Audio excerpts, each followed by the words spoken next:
Let's talk about the teams hitting over the weekend. We had an average of .466 and collected 55 hits. Our team hitting this weekend, I think it is the exact vision that Coach Mike had working with them from the fall. Before we ended at the fall season, the way we hit this weekend is the way we ended the season. Somewhere in between the end of fall and Christmas break, we lost that pop. We lost that aggressiveness, and I think just going into this weekend is really the vision that, we have had as a team, as a coaching staff, or the way we want to hit. We definitely have some weapons that we're still working on that we definitely need to bring out that really didn't manifest itself completely this weekend. But I think this weekend was a great pre-show of what we have, and I think the best is still yet to come with these young ladies at the plate. SWAC Player of the Week, named now Josefina Torelolo. She had a 800 batting average, 12 hits out of 15 at bats, 4 doubles, 16 RBI, and a whopping slugging percentage of 1.067. Talk about her. I am so excited for Josefina. I think Josefina is one of those players that she works very hard. She's not a very loud player. I think she's one of those players that she works very hard and she lets her actions speak for her. So I'm excited to hear that she is the SWAC Player of the Week because I think she has been putting the work all season long. She came in with the fall with a different mentality. Her work ethic this year has been completely different, and I think she's been probably one of the most consistent, players that we've had at the plate all year long. And I think just to see her with those numbers going across and being recognized by the conference, I think is outstanding for her. I'm excited for her. I think some of what you're seeing, Sosa and I had a nice talk before we left, going to Hattiesburg, and I think that talk was something that she took to heart, and I put a challenge to it, and she lived up to it. Matter of fact, she exceeded the challenge. So I'm very proud of Sosa for this weekend. Mercedes Frazier, she had a batting average of .636 and with 7 hits. Mercedes is slowly coming out of her slump. I think those numbers are good for her going into conference tournament, but I think that she still has a lot to come. She's been in a slump the past month and a half, and right now she's becoming a little bit more relaxed in the box, which I think is a good start for her. And once she really gets settled and really just become a little bit more solid in the box mentally, I think you'll see a lot more things coming out of Mercedes.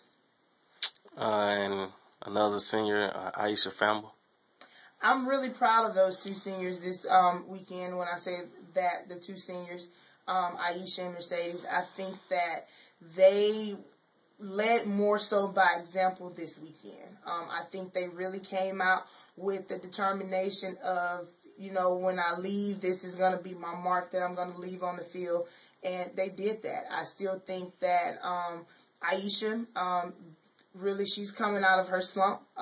Also coming into the conference tournament, but I think she really just worked to make sure that she played her role. And now that she's really playing her role, I think she's becoming a little bit more comfortable, and I think her senior year is probably going to be one of her best years that she's had here.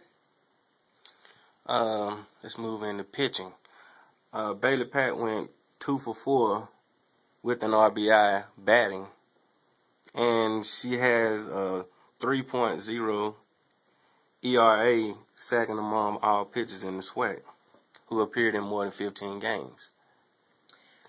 Using Bailey at the plate was really, like you said before, our batting average before going into the conference wasn't where we expected it as a coaching staff. And we knew that in order to win games, you got to put some runs on the board. And so we knew Bailey coming in could be, a hitter. So we worked on that last week, just saying, if we needed some hits. I think it worked out more so in our favor because Bailey is one of the players that the more position that she plays, she seems to grow bigger and bigger in her confidence. So I think that is something that we saw during practice. I think it was just a spark that the team needed coming in during the practice, and I think it was just that extra confidence booster that we needed going into the roundup this weekend. Let's talk about the one game that we had 20 hits on, a team high, season high. Wow. 20 hits for us right now, especially the way we hit during the preseason, is exciting, first of all. But I still say that we still have 2 or 3 more hitters that haven't come through yet.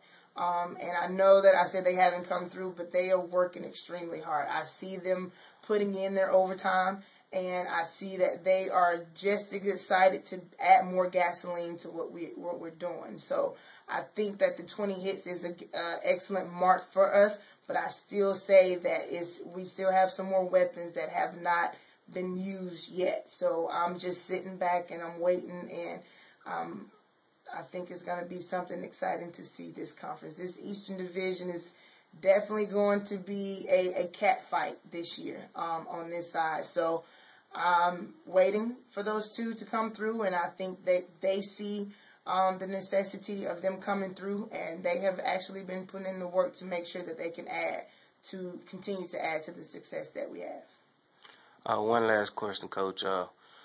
What are your thoughts going into this weekend with in-state rival Alabama A&M? Any day that you face a Bulldog, I think is a day that you have to hang up all records. Because of the rivalry that we have between Alabama A&M and Alabama State, all records go out the door. That is something that we have been talking to the young ladies about. So it's pretty much that 4-0. We've lived on that high for the weekend, but when we started practice today, the practice that 4-0 is something in the past, and we're working right now for the present and what we're going to have to face during this weekend. So going into Alabama A&M, they are a very, very quick team. I think they are a program that really works and proud of their program. And anytime that you're going into a home team where they are proud of who they are and what they do and how they get it accomplished, you have to go in there ready to work and not expect anything to be handed over to you.